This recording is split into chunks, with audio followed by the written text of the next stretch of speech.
Hello प्यारे साथियों, मैं आपके लिए लेके आया हूँ यूपी बोर्ड में हुए बायोलॉजी के एग्ज़ाम। आज आज 3 तारीख को रहा बायोलॉजी का पेपर, जिसे हम लोग जीव विज्ञान के नाम से जानते हैं। और ये काफ़ी इंटरेस्टिंग सब्जेक्ट भी होता है, बच्चों को काफ़ी अच्छा भी लगता है इसको पढ़ने में, क्योंकि बच्चे इससे कुछ चीज़ें सीखते हैं और उनके जीवन के लिए भी बहुत क्या होती है, आनंदमय होती है। आज इन्हीं टॉपिकों के साथ मैं आपके लिए लेकर आया हूँ, जो इसमें 4 बहुविकल्पी क्वेश्चन हैं। इनको एनालिसिस करते हैं, क्या चीज़ें रही हैं, कैसा इसका क्वेश्चन रहा। और मैंने इस पेपर को पढ़ा, वास्तव में पेपर बहुत अच्छा रहा। अगर जिस बच्चे ने पूरी ईमानदारी से पढ़ा होगा, पूरे साल की मेहनत उसने किया होगा, वास्तव में इसके बहुत ही अच्छे नंबर आएंगे। मैं सभी के अच्छे नंबर आने की शुभकामनाएं भी करता हूं। और आइए क्वेश्चन की चर्चा करते हैं। क्वेश्चन में क्या चीज़ें रहीं, इनकी सबकी हम लोग क्या करेंगे, अपने क्वेश्चन के माध्यम से बात करेंगे। आइए देखते हैं पहला क्वेश्चन हमारा क्या रहा। इस पेपर का पहला क्वेश्चन रहा, अच्छा ये पेपर का मैं बता देता हूँ, तो आप लोगों को विश्वास नहीं होगा। पेपर आज ही का है, 348 KL इस पेपर का क्या है, कोड है।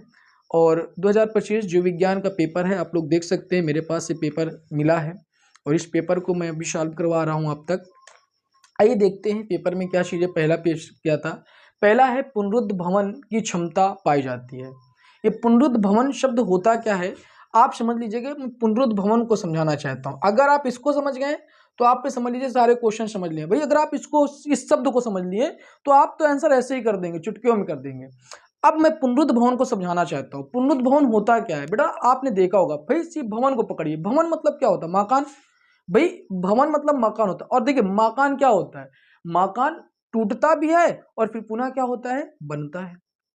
भाई मकान क्या होता है, टूटता भी है और पुनः इसका क्या होता है, निर्माण होता है। बेटा बस यही है पुनरुद्ध भवन, कि मकान टूटता और पुनः इसका निर्माण होता है। समझ गए ना। अब समझिए कैसे। तुमको लग रहा है यार मास्टर कैसे बता रहा है, वास्तव में यही होता है बेटा। देखिए तो हम बता रहे हैं, पुनरुद्ध भवन की क्षमता पाई जाती है। क्या होता है तो बेटा, जब क्या होता है, जब किसी जीव के शरीर का, जब किसी जीव का शरीर क्या होता है, टूटता है। और टूटने के बाद वो पुनः एक नया जीव से क्या होता है, एक उसके शरीर टूटे हुए भाग से क्या होता है, एक नया जीव विकसित हो जाता है। उसे हम लोग क्या कहते हैं, पुनरुद्ध भवन कहते हैं। कहने का मतलब क्या है कि कोई जीव है भाई, जीव का जब शरीर क्या होता है, टूटता है। शरीर क्या होता है, टूटता है। और टूटने के बाद क्या करता है, ये एक नया जीव उसी टूटे हुए भाग से, ये एक नया जीव क्या करता है, विकसित करता है। और ये किसके द्वारा करता है, ये अपने कोशिका द्रव और केंद्रक के द्वारा। कोशिका द्रव मैं अगर लिखना चाहता हूं तो आप कह सकते हैं सर, ये कोशिका द्रव व केंद्रक के द्वारा ये नया जीव क्या करता है, विकसित करता है। और ये जो प्रक्रिया होती है ना, इसी को हम लोग अलैंगिक जनन विधि कहते हैं।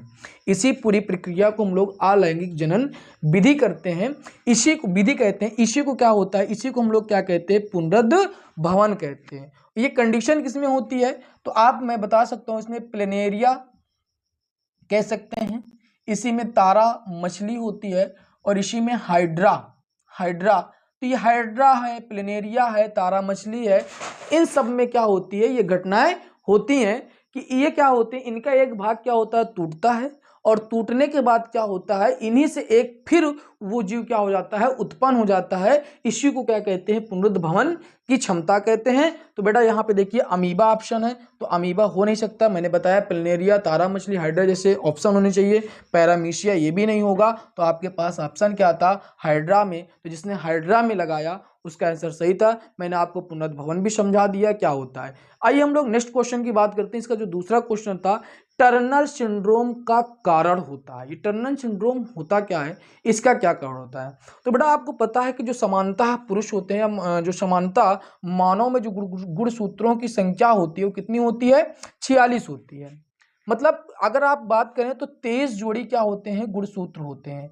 अब 23 जोड़ी गुणसूत्रों में जो हमारे 22 जोड़ी गुणसूत्र होते हैं वो क्या होते हैं, ऑटोसोम्स होते हैं। क्या होते हैं, ऑटोसोम्स होते हैं।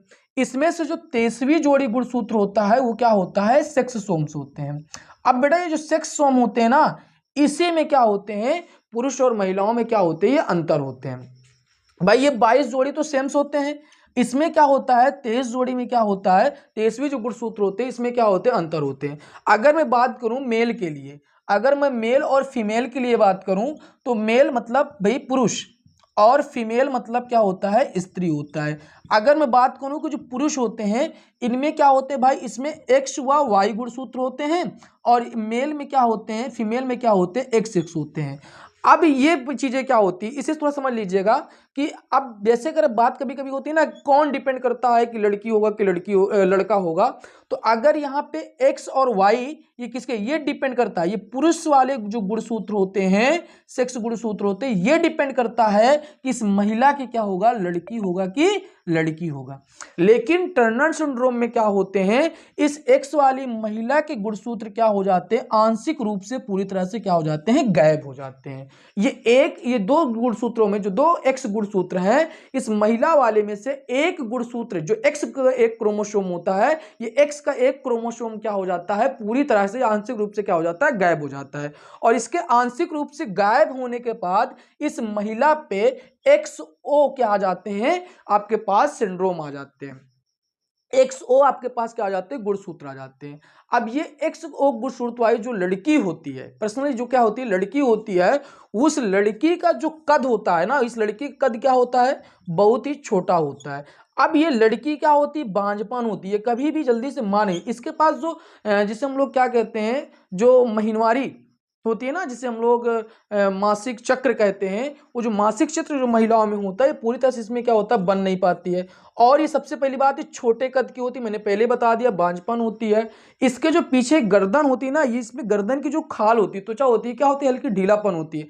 ऐसे महिलाओं में जो टर्नर सिंड्रोम की महिलाएं होती हैं, इनमें ऐसी कंडीशन क्या होती है, जो ऐसी बच्चियां होती हैं। और ये डिपेंड कौन करता है, ये पिता का गुणसूत्र क्या होता है, इनमें डिपेंड। तो आप समझ सकते हैं ना कि महिलाओं में अगर भाई बहुत से ऐसे लोग हैं ना, कार्ड क्या होता है, बहुत से ऐसी महिलाएं होती हैं कि भाई जिनके बहुत सारी लड़कियां होती हैं, तो लोग कहते हैं भाई महिलाओं की कमियों की वजह से लड़कियां होती हैं। आजकल आपने बहुत सारे केस भी देखे होंगे कि भाई जब बहुत सारी लड़कियां होती हैं तो लोग कहते हैं भाई इनकी बहुत सी लड़कियां हैं, लाओ इनको। देखिए लड़कियां होना कौन डिपेंड करता है, ये डिपेंड करता है ये पुरुष, लेकिन पुरुष अपनी गलतियों को नहीं, भाई पढ़े लिखे लोग जो होते हैं वो समझते हैं कि भाई यह केवल पुरुष में जो सेक्स गुणसूत्र होते हैं वो XY होते हैं, महिलाओं के पास फिक्स होते हैं XX। ये डिपेंड करता है कि कौन लड़का होगा और कौन लड़की होगा, ये इसके गुणसूत्र डिपेंड करते हैं। किसके क्रोमोसोम डिपेंड करते हैं, ये पुरुष के क्रोमोसोम डिपेंड करते हैं कि इस महिला के क्या होगा, लड़की होगा कि लड़का होगा। तो महिला के पास तो ऑलरेडी वो क्रोमोसोम भाई XX, वो डिपेंड नहीं करते, ये डिपेंड करता है ये। अगर इसमें से अब ये देखिए टर्नर सिंड्रोम में क्या होता है कि इसका जो XX क्रोमोसोम होता है पूरी तरह से क्या हो जाता है, गायब हो जाता है। अब पूरी तरह से अगर एक इसका क्रोमोसोम क्या हो गया, गायब हो गया, तो ये जो क्रोमोसोम गायब होता है तो क्या बनाता है, XO बनाता है।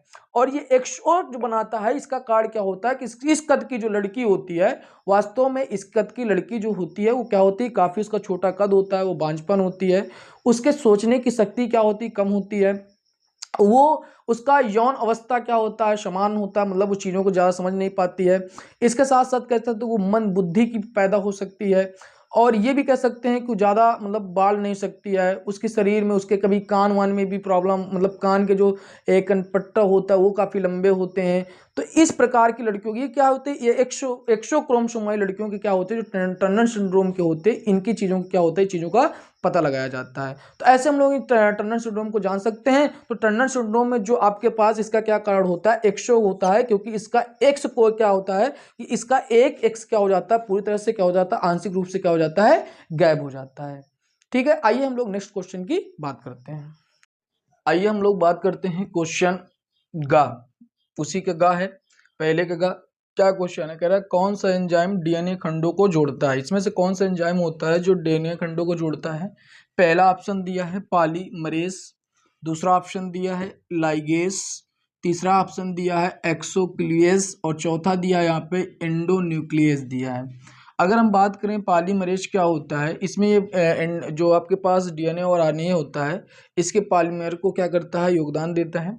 तो यहाँ पर जो आपके पास कौन सा एंजाइम डीएनए खंडों को जोड़ता है, तो यहाँ पे जो लाइगेज है, ये लाइगेज जो है ये डीएनए खंडों को क्या करता है, जोड़ने का काम करता है। तो इसका जो आंसर होगा वो क्या होगा, लाइगेज होगा, जो कि डीएनए खंडों को क्या करता है, जोड़ने का काम करता है। आइए हम बात करते हैं इसका गा नंबर क्या होता है, कह रहा है जीव तथा उसके वातावरण के पारस्परिक संबंधों का अध्ययन कहलाता है। बात करें यहाँ पे जो ये जीव और वातावरण, इनके जो पारस्परिक संबंध होते हैं, इनका अध्ययन क्या कहलाता है? अगर मैं बात करूं तो भाई देखिए, जीव की बात कर रहे हैं तो जीव और पारस्परिक अध्ययन, मतलब अगर हम बात करें यहाँ पे तो आप ये भी कह सकते हैं कि जीव विज्ञान व भूगोल, ये जो कंडीशन दोनों में होती है ना, इनको हम लोग क्या बोलते हैं? तो अगर इन दोनों की बात करें तो हम क्या बोलते हैं? इनको इकोलॉजी बोलते हैं। क्या बोलते हैं? इकोलॉजी बोलते हैं। और इकोलॉजी का हिंदी शब्द अगर हम देखें तो ये पारिस्थितिकी होता है। क्या होता है? पारिस्थितिकी होता है।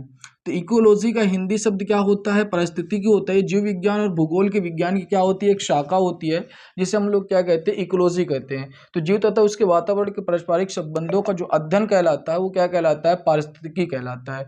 अगर हम बात करें पारिस्थितिकी जो शब्द है, अगर हम बात करें यहाँ पे लॉजी से, लॉजी मतलब क्या होता है भाई? अध्ययन होता है। लॉजी मतलब क्या होता है? टू स्टडी, मतलब क्या होता है? जिसके बारे में हम लोग क्या करते हैं? अध्ययन करते हैं, या जिसके बारे में हम लोग क्या करते हैं? मतलब जानकारी करते हैं, वो चीज़ें क्या होती है? लॉजी कहलाती हैं।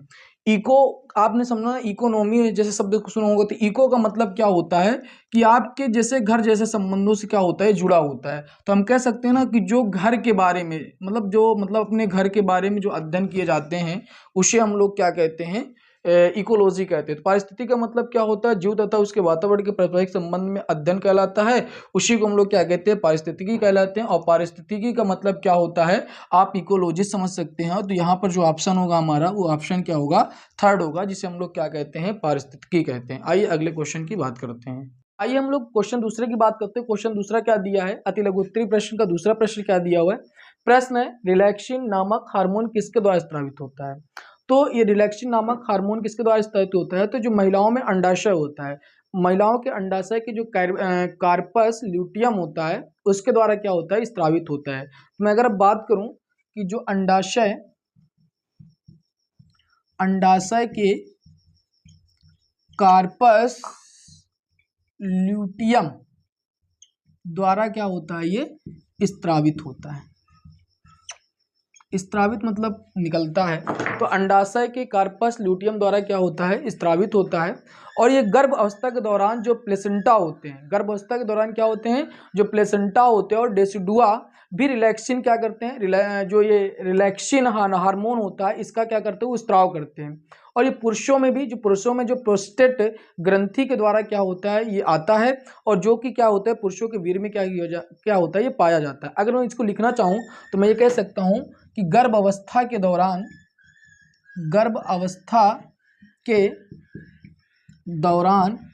प्लेसेंटा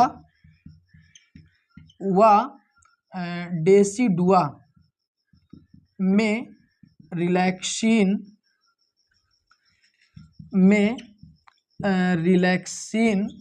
नामक हार्मोन का क्या होता है? स्त्राव होता है।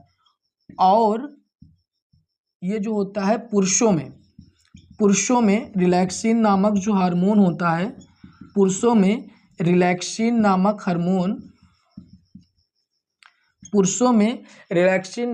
हार्मोन किससे निकलता है? तो आप कह सकते हैं प्रोस्टेट ग्रंथि से क्या होता है? आता है, जो कि पुरुष के वीर्य में पाया जाता है। वीर्य में क्या होता है? पाया जाता है। तो रिलैक्सिन नामक हार्मोन क्या होता है? किसके द्वारा होता है? तो अंडाशय के कार्पस ल्यूटियम द्वारा क्या होता है? स्रावित होता है। गर्भावस्था के दौरान प्लेसेंटा व डेसिडुआ में रिलैक्सिन नामक हार्मोन का क्या होता है? स्राव होता है। और ये पुरुषों में रिलैक्सिन हार्मोन्स होते हैं, वो प्रोस्टेट ग्रंथि से क्या होता है? आता है, जो कि पुरुष के क्या होता है? वीर्य में पाया जाता है। आइए इसके बाद क्वेश्चन नेक्स्ट की हम लोग क्या करते हैं? बात करते हैं। आइए हम लोग क्वेश्चन खा की बात करते हैं। दूसरे का खा है, क्या है? मनुष्य में गुणसूत्रों की कुल संख्या कितनी होती है? तो मैं बात करूं, मनुष्य में कुल गुणसूत्रों की कुल संख्या कितनी होती है भाई? 46 होती है। 23 जोड़ी क्या होते हैं? गुणसूत्र होते हैं। कुल कितने जोड़ी होते हैं? 23 जोड़ी क्या होते हैं? गुणसूत्र होते हैं। जिसमें से जो 22 जोड़ी गुणसूत्र होते हैं, वो क्या होते हैं? ऑटोसोम्स होते हैं। ऑटोसोम होते हैं। और इसके बाद जो 23वां होता है, 23वां जो होता है वो क्या होता है? वो सेक्स क्रोमोसोम्स होता है। सेक्स क्रोमोसोम होता है। सेक्स क्रोमोसोम होता है। यही 23वीं जोड़ी जो क्रोमोसोम होता है, ये क्या होते हैं? पुरुष और मेल, महिलाओं में क्या होते हैं? अलग होते हैं। पुरुष में क्या होता है? XY होता है, और महिलाओं में क्या होता है, XX होता है। ये पुरुष ही डिपेंड करता है कि वो लड़का क्या होगा, लड़का होगा कि लड़की होगा। ये कौन डिफाइन करता है, ये पुरुष डिफाइन करता है कि उसके लड़का होगा कि लड़की होगा। आइए हम लोग क्वेश्चन गा की बात करते हैं। क्या है, मेंडल द्वारा अध्ययन किए गए मटर के पौधों में कितने विपर्यासी लक्षण थे। तो मंडल ने जो अपना अध्ययन किए थे उनमें उनके कितने विपर्यासी लक्षण थे, तो मैं बताऊं उनके पास क्या थे, 7 जो थे वो विपर्यासी लक्षण थे। 7 उनके पास क्या थे, वो विपर्यासी लक्षण थे। जो मेंडल का पूरा नाम है उसे हम लोग ग्रेगर जोहान कहते हैं। इनका पूरा नाम क्या है, ग्रेगर जोहान मेंडल है। इनके पास 7 विपर्यासी क्या थे, लक्षण थे। वो कौन कौन से थे, अगर मैं बात करूं तो बीजों का आकार, बीजों का आकार कैसा होगा। दूसरा था बीजों का रंग, फिर ठीक है, इसी में क्या था, फली का आकार, इसी में क्या था, फली का रंग, इसमें फिर था फूल का रंग, फूल का रंग, फूल की स्थिति, और फिर था पौधों की, मतलब पौधों की ऊंचाई, पौधों की ऊंचाई। भाई बीज का आकार क्या होगा, गोल झुर्रीदार कह सकते हैं। बीजों का रंग क्या होगा, हरा या पीला, ठीक है। फली का आकार क्या होगा, स्फीत या संकुचित, ठीक है। फली का रंग क्या होगा भाई, पीला या हरा, पीला या हरा। फूल का रंग क्या होगा, बैगनी या सफेद, बैगनी या सफेद। फूल की स्थिति क्या होगी, अच्छी या सिरा, ठीक है। और इसके बाद पौधों की ऊंचाई क्या होगी, बौना या लंबा।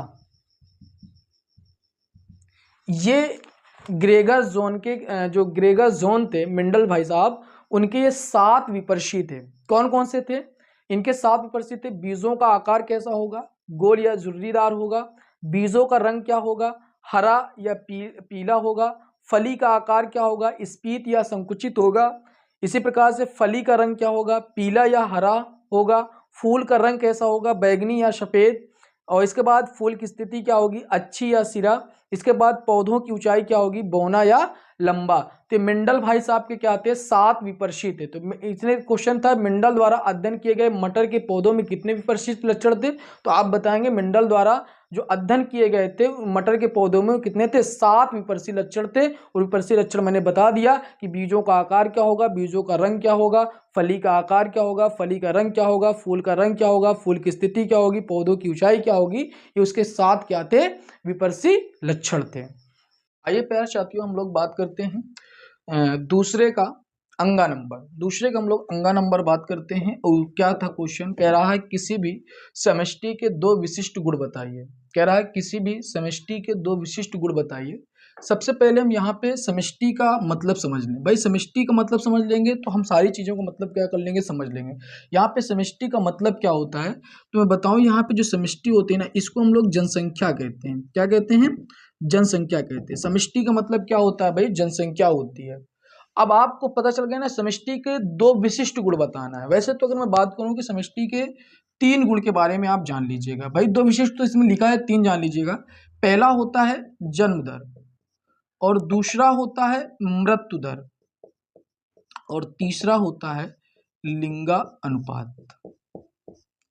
ठीक है, क्या होता है, लिंग अनुपात या लिंगानुपात कह सकते हैं, ये होता है। और अगर हम बात करें तो इसकी अगर अनुपातिक बात करें तो मतलब 60 नर होते हैं और 40 मादा। ऐसे मतलब इनका क्या होता है, आप कह सकते हैं कि पुरुष और महिलाओं के जो लिंग अनुपात होते हैं उनके बारे में हमको क्या कहते हैं, लिंग अनुपात के बारे में क्या होती है, जानकारी होती है। जन्म दर क्या होते हैं भाई, एक ऐसी समय होगा, उस समय के दौर में मतलब बच्चों की संख्या की बढ़ोतरी को हम लोग क्या कहते हैं, जन्म दर कहते हैं। अगर हम बात करें मृत्यु दर क्या होती है कि एक ऐसी अवधि के दौरान क्या होते हैं, जब लोग क्या होते हैं, मरते हैं, तो उनकी जो कॉन्सोनेंट होती है, जिनके बारे में हम लोग क्या करते हैं, जोड़ते वगैरह हैं, तो वो मृत्यु दर की संख्या क्या होता है, घटती है, तो उससे हम लोग क्या कहते हैं, मृत्यु, मतलब लोगों की मरने की जो संख्या होती है वो घटती है, तो उसे हम लोग क्या कहते हैं, मृत्यु दर कहते हैं। तो मृत्यु दर का मतलब यही होता है। तो इसके जो किसी भी समष्टि के दो विशिष्ट गुण बताइएगा, इसके लिए क्या हो सकते हैं, आप यहाँ पे दो चीजें लिख सकते थे, एक जन्म दर लिख सकते थे और एक मृत्यु दर लिख सकते थे, और मैंने तीसरा भी बता दिया क्या होता है, लिंगा अनुपात होते हैं। तो ये तीन इसके क्या थे, विशिष्ट गुणधर्म थे। हो सकेगा आप बड़े बहुत अच्छे से अपना पेपर दिए होंगे और सारे क्वेश्चनों को आप बेहतरीन से पढ़े होंगे और इन क्वेश्चनों को आपने बहुत अच्छे से किया होगा। इनमें जो भी क्वेश्चन थे वो बहुविकल्पी लेकर और ये अतुल लघुत्तरीय प्रश्न लेकर मैंने इन क्वेश्चनों को सॉल्व कराया। और अगर आप चाहेंगे तो मैं आगे सारे जितना भी आपका पूरा पेपर मैं सॉल्व कराने के लिए प्रयास मतलब सॉल्व करवाऊंगा। बात यह है कि आपके कमेंट बॉक्स में कमेंट आप बताइएगा कि सर मुझे आगे की चीज़ें को चाहता है और इसको सॉल्व करवाइएगा। और इसके साथ साथ मेरे प्यारे साथियों, मैं आपको बताना चाहता हूं कि आपको इस चैनल के माध्यम से जो भी आपके यूपी बोर्ड से रिलेटेड चीज़ें होंगी, जो भी आपकी यूपी बोर्ड में तैयारियां होंगी, जो भी यूपी बोर्ड का आपका एग्ज़ाम होगा, यूपी बोर्ड की जो भी लेटेस्ट न्यूज़ें होंगी, ये सारी चीज़ें आपको इस चैनल के माध्यम से मैं आपको दिलाता रहूँगा, आपको दिखाता रहूँगा। और इसके साथ साथ यूपी बोर्ड का एक बेहतरीन चैनल इसको हम लोग बनाएंगे। सिर्फ ये तभी संभव हो सकता है जब आप लोगों का सहयोग रहेगा। आप लोगों का सहयोग ही मेरी हिम्मत होगी, मेरी ताकत होगी और मेरी मजबूती होगी।